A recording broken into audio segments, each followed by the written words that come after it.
एक दिन गौतम बुद्ध अपने शिष्यों के साथ एकदम शांत बैठे हुए थे।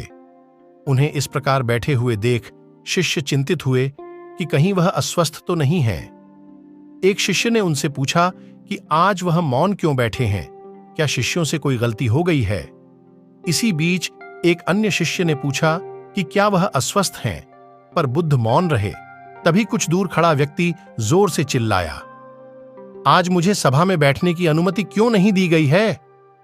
बुद्ध आंखें बंद करके ध्यानमग्न हो गए। वह व्यक्ति फिर से चिल्लाया, मुझे प्रवेश की अनुमति क्यों नहीं मिली?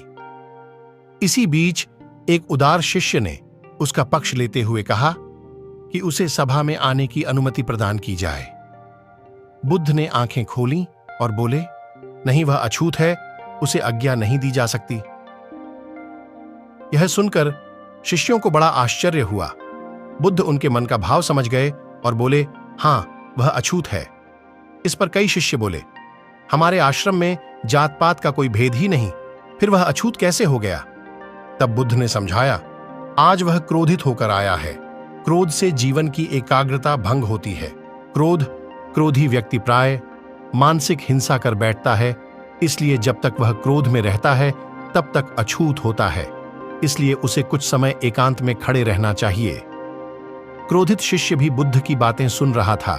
पश्चाताप की अग्नि में तप कर वह समझ चुका था कि अहिंसा ही मनुष्य का महान कर्तव्य व परम धर्म है।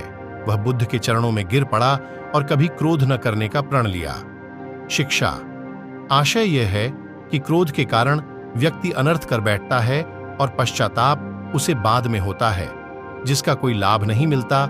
इसलिए हमें क्रोध नहीं करना चाहिए। असल मायने में क्रोधित व्यक्ति अछूत हो जाता है और उसे अकेला छोड़ देना चाहिए। क्रोध करने से तन, मन और धन तीनों की हानि होती है। क्रोध से ज्यादा हानिकारक कोई और वस्तु नहीं है।